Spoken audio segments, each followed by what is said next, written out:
इन लोगों को उल्टा लटका के मिर्ची का धुआं देने की जरूरत है। आज की लाइव प्रश्नोत्तरी में ये मूर्ख व्यक्ति गुरुजी से भिड़ गया।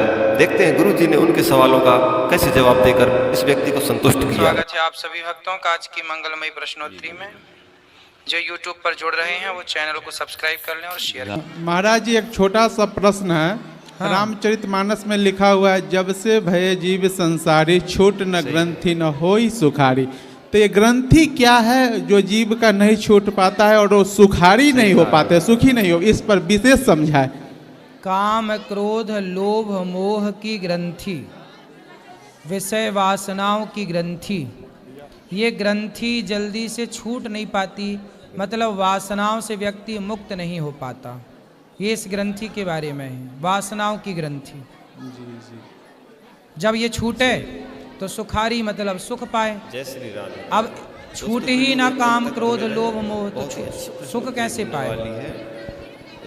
एक और छोटा सा प्रश्न है, रामचरितमानस में ही लिखा हुआ है, निज अनुभव अब कहू खगेसा, बिनु हरि भजन न मिटहि कलेसा। राम कृपा बिना सुनु खगराई, जानी न जाई राम प्रभुताई।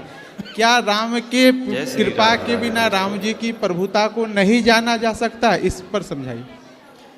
भगवान की कृपा के बिना भगवान को नहीं जाना जा सकता, और भगवान की भक्ति के बिना ये प्रपंच, ये माया, ये दुख, ये परेशानियां कभी जाएंगी नहीं। तो भगवान कुल मिलाकर सबका निष्कर्ष यह है कि भगवान की शरण में जाने से ही जीवन के सारे पाप ताप संताप मिट जाते हैं। एक और छोटा सा प्रश्न है, बिन विश्वास भक्ति नहीं तेहि बिना द्रवहु न राम, राम कृपा बिना सपने हो जीव न लेहु विश्राम। क्या राम की कृपा के बिना जीव सपना में भी विश्राम नहीं ले सकता? इस पर विशेष समझा। राम की भक्ति के बिना, भक्ति के बिना जानत हूँ अस स्वामी बिसारी, फिर ही ते काहे न होहि दुखारी। जो भगवान को भूल जाएगा वो सपने में भी सुख कहाँ पाएगा। इसलिए स्वप्न में हो या जागृत में हो, सुख वही पा रहा है जिसने मन को भगवान से जोड़ रखा। अति उत्तम। इसलिए मन को भगवान से जोड़िए, यही पूरी रामचरितमानस का सार है। धन्यवाद गुरुजी, मेरा प्रश्न समाप्त। राधे राधे गुरुजी। जी गुरुजी, जीवन में कुंडली बनवानी जरूरी होती है? जरूरी नहीं है। और गुरुजी घर वाले जबरदस्ती करते हैं कि जॉब करो, मेरा बिल्कुल भी मन नहीं उन चीज में। तो आप क्या चाहते हैं? बिजनेस कुछ भी, मतलब कि रूम गेस्ट का वृंदावन में कुछ भी जो हाँ भी। बढ़िया, आप बिजनेस करो। लेकिन घर वाले नहीं माने गुरुजी, जबरदस्ती करते हैं हर चीज में। तो बिजनेस करने का प्लान है आपके पास? हाँ गुरुजी, बहुत है। उसे साकार कर पाओगे? Yes sir. फिर ठीक है, सही कहा। सही है।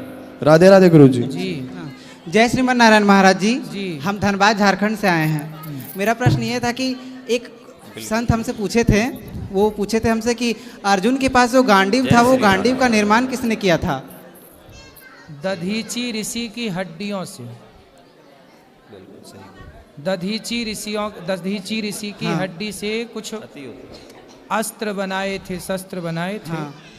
तो उन्हीं में से एक गांडीव भी है। दूसरा प्रश्न है महाराज जी, जब द्रौपदी का चीरहरण हो रहा था तो उस समय कुंती कहाँ थी? कुंती तो अपनी बहू की लाज बचा सकती थी ना। उस समय कुंती माता इंद्रप्रस्थ में थी। इंद्रप्रस्थ कहाँ है? दिल्ली। और हस्तिनापुर कहाँ है? मेरठ।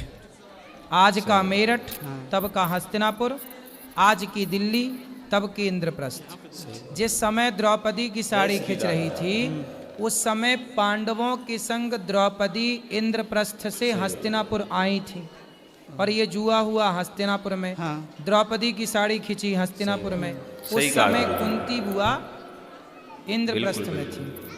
और तीसरा प्रश्न है महाराज जी कि भगवान श्री कृष्ण को काली कमली वाला क्यों कहते हैं? क्योंकि भगवान सांवले हैं और काला दुपट्टा भी भक्त लोग पहना देते हैं, इसलिए काली कमली वाला कहते हैं। जी सांवले हैं। ठीक है महाराज जी, राधे राधे। गुरुजी राधे राधे। हाँ गुरुजी, मैं आपसे इस दुनिया को एक मैसेज भिजवाना चाहता हूँ। हमारा काम 365 दिन सुंदरकांड का करना है। हम लोग जबलपुर से हैं और हमारा काम सुंदरकांड, हनुमान जी महाराज की हम पर ऐसी कृपा है कि हम 365 दिन में 2 सुंदरकांड करते हैं। किसी न किसी भगवान की कृपा से लोगों के घर पहुंच जाते हैं। और लोगों ने सुंदरकांड को ऐसा मनोरंजन बना लिया है। तो आप एक मैसेज इस दुनिया को बता दीजिए कि एक बार हनुमान जी महाराज को थोड़ा सा पढ़ लें और हनुमान जी महाराज को जान लें कि हनुमान जी महाराज हैं क्या। लोगों ने सुंदरकांड को एक मनोरंजन बनाकर रखा है। रोड किनारे उनके घर छोटे से बच्चे का बर्थडे रहेगा, रोड किनारे उनके घर छोटा सा बच्चे का बर्थडे रहेगा, टेंट लगा लिए, नाली बिछी हुई है। हम उनको पूजन की लिस्ट भेजते हैं कि हनुमान जी महाराज की पूजा में क्या क्या लगता है। पूजा में कोई व्यवस्था नहीं मिलती है, बस हम जाते हैं किसी के यहाँ तो इंसान बोल देता भैया आप तो ऐसे ही कर दो, तो हमारा भी मन नहीं लगता है और उनके ऊपर तो न जाने हनुमान जी महाराज की कैसी कृपा होती होगी। बिल्कुल सही बात। ऐसा है कि जो आप लिस्ट भेजते हैं उसमें क्या क्या भेजते हैं? उसमें हनुमान जी महाराज को जो भोग लगता है, चना चिरौंजी का, गुड़ का प्रसाद, पान का बीड़ा, हनुमान जी महाराज को इमरती का भोग लगता है और कुछ फल फ्रूट्स और एक नारियल का लोटा और कलश और एक नारियल, बस उसके अलावा कोई बात ज़्यादा नहीं। कुछ ये सब व्यवस्था ना कर पाए कोई तो उनको बस ये कहा करो कि आप एक काम करो, कुछ नहीं करे तो आप यहाँ सब बैठो और बैठ करके ना बस उनसे कहा करो कि आप भी हनुमान चालीसा का पाठ करो और 2-5-10 मिनट कीर्तन करा दिया करो। जी। तो जो व्यक्ति भले नहीं जानता पूजा को, पाठ को, आस्था नहीं है, श्रद्धा नहीं है, पर वह भी पापी से पापी भी यदि भगवान का नाम लेता है, सुंदरकांड का पाठ यदि वो करता है, नहीं कर पाए, पढ़ नहीं पाए तो सुने, सही बात। तो इससे भी उसका भला होता है, उसका उद्धार हो जाता है। जी। तो ये तो पूजा पाठ ठीक है कि विधि है कि ये वस्तु हो तो ठीक है, वरना जरूरी नहीं है कि हो ही। हनुमान जी का एक चित्र रख लो, एक माला हो, हनुमान जी का आदर करके एक दीपक स्थापित कर लो, नारियल है तो ठीक है, नहीं है तो कोई बात नहीं, जो है प्रणाम करके और सीधा कीर्तन करो, फिर हनुमान चालीसा स्टार्ट कर लो। सुंदरकांड का पाठ। हाँ, सुंदरकांड। जी। तो सुंदरकांड उनसे बोलो कि तुम नहीं पढ़ पाओ, पढ़ो, पुस्तक ले लो, पढ़ो, नहीं तो बिल्कुल सुनो। इससे क्या होगा कि सब लोग चारों तरफ जब सुंदरकांड होता है तो सुंदरकांड की आवाज जहां जहां जाती है पूरा क्षेत्र, पूरा वातावरण शुद्ध होता है। मूल है कीर्तन। जी। हनुमान जी खुद कीर्तन करते हैं, श्री राम जय राम जय। तो जहां जहां भगवान का नाम जाता है वह चींटी के कान में भी यदि भगवान का नाम पड़ जाए तो उसका भी उद्धार हो जाता है। इसलिए विधि के चक्कर में ना पड़ो कि वस्तु ही हो, जरूरी नहीं है। कोई लाता है तो लाए भैया, नहीं लाए तो नहीं लाए। एक दीपक जला के हनुमान जी को माला पहना के बस शुरू कर लो। सही बताया। और बिल्कुल हताश, निराश, उदास ना हो। हर चीज में दो चीजें हैं, एक नेगेटिव है, एक पॉजिटिव है। आप इस तरह से बिल्कुल ना सोचो कि लोग ये करते हैं, आप ये सोचो कि कम से कम लोग इस कलयुग में इतना कराने को भी तैयार हैं। जी। ये सोचो, वरना आजकल कोई इतना भी नहीं कराने को तैयार है। आप तो चलो वहाँ से हैं तो लोग हनुमान सुंदरकांड करा भी रहे हैं, बहुत सारी जगह तो सुंदरकांड करा ही नहीं रहे, लोग जान ही नहीं रहे सुंदरकांड क्या है। गुरुजी, हम पर तो हनुमान जी महाराज की ऐसी कृपा है कि हमने सुंदरकांड कर करके 10 लाख का मकान बना लिया। अच्छी बात बता रहे वाह, हैं जी। ये देखो कृपा है। ये आप सबके शिष्य हैं श्रेयांश भाई, हम सब जबलपुर से बिलोंग करते हैं और जबलपुर में सभी सुंदरकांड करते हैं। अच्छा करते रहो, अच्छा कार्य है और उससे बहुत अच्छे से करो, कीर्तन कराया करो जी। तो भगवान का नाम सबसे अच्छा है। बिल्कुल श्रीमंत नारायण सही। जी जी, आपका चरण में कोटि कोटि प्रणाम बाबा। खुश रहिए। हम वेस्ट बंगाल आसनसोल से आए हैं। सही। मेरा बेटी 7 साल पहले साल गुजर गया है। क्या हो गया? मेरा बेटी चला गया 22 साल उम्र में। बेटी कहाँ चली गई? क्यों चली गई? क्या हो गया? हम लोग को छोड़ के चला गया ऊपर। तो क्या दिक्कत थी, क्या प्रॉब्लम थी उसे? किडनी डैमेज हो गए थे। क्यों? पता नहीं चला बाबा। हम लोग को थोड़ा भी शादी दिया, शादी के बाद 7 महीना बाद ऐसे हुआ, हम लोग को छोड़ के चला गया। 22 साल का हमारा बेटी। अति उत्तम। और कौन है? बेटा बेटी और कोई है? और एक बेटी है छोटा। एक बेटी और है? हाँ। और बेटा? बेटा नहीं है, एक ही बेटी बची। अब उस बेटी में ध्यान दो, उसे पढ़ाओ लिखाओ, योग्य बनाओ। जो बीत गया उसे याद करके रोने से कोई फायदा नहीं है। अब जो है ये समझो कि आपके भाग्य में एक ही बेटी थी, एक ही बची है। आपका कथा सुन के थोड़ा अभी असल होता है, नहीं तो हम बिस्तर में पड़ा रहता था। बिस्तर में पढ़ के भी कुछ ना पाओगी मैया। ये मृत्यु लोक है, सब कोई जाना है, कोई पहले कोई बाद में। इसलिए जय श्री जो राधे। भी देखो, हम अच्छा काम करें अच्छी परवरिश करें बच्चों की, अच्छा पढ़ाएं लिखाएं, बिल्कुल सही पर बात। कोई फिर भी भगवान के घर चला जाए तो उसमें आपका दोष नहीं है ना जय किसी अच्छा और पढ़ाई का। लिखाई कराया था, साइंस में माइक्रोबायोलॉजी में ऑनर्स किया था। अब आप ये सब बातें भूल कर बेटी जो है उसे पढ़ाओ, उसे काबिल बनाओ। एक प्रोफेसर से शादी दिए थे, लेकिन क्या मेरा भाग्य ऐसे क्या ही हो गया बाबा। यही अब इन बातों से कोई फायदा नहीं, सही। आप इन बातों को करते जाइए, ये बातें कभी खत्म नहीं होंगी और इन बातों से केवल दुख मेरा मिलेगा। हस्बैंड भी आया है। सही बात। वही थोड़ा बोल दीजिए बाबा, कम से कम सुधर जाए। आपको यूट्यूब देख के फिर भी बहुत सुधार है, जो हम वेस्ट बंगाल से इनको लेकर हैं आपको पास। अब मैया रोने से नहीं होगा, खुश रहने से होगा। हाँ बाबा। आप अपना शरीर ना खराब करो। बेटी का इतना ही टाइम था, आई अपना कार्य की चली गई। गुरुदेव और जी के किसका चरणों प्रश्न में है? सत्संग नमन करता हूँ। मैं प्रभाकर कुमार निर्णयजक, छत्तीसगढ़ जांजगीर सही कहा। चांपा जिले से हूँ। मेरा दो बिल्कुल बिल्कुल अज्ञानता है, प्रश्न तो नहीं पूछ सकता मैं, गुरुदेव है। मैं अपना अज्ञानता को दूर करने के लिए दो सवाल गुरुदेव से चाह रहा हूँ।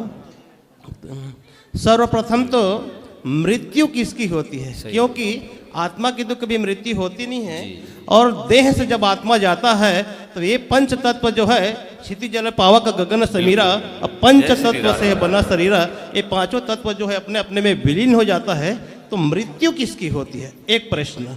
दूसरा प्रश्न मेरा ये है, पहले एक का ही उत्तर ले लो, फिर दूसरा करना। जी मृत्यु किसकी होती है? न मृत्यु शरीर की होती है, न मृत्यु आत्मा की होती है, न मृत्यु सूक्ष्म शरीर की होती है। मृत्यु होती है सिर्फ अभिमान की। सही कौन मरा? सही कहा गुरु जी। अभिमान मरा। कौन मरा? बिल्कुल अभिमान।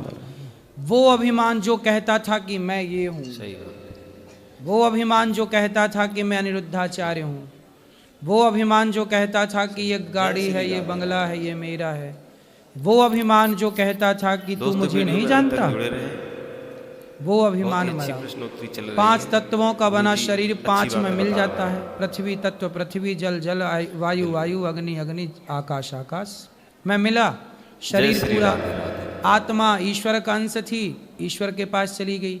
सूक्ष्म शरीर को पकड़कर यमदूत ले गए, उसे नरक स्वर्ग का गामी बनाएंगे, उसके पाप पुण्य का हिसाब होगा। कौन मरा?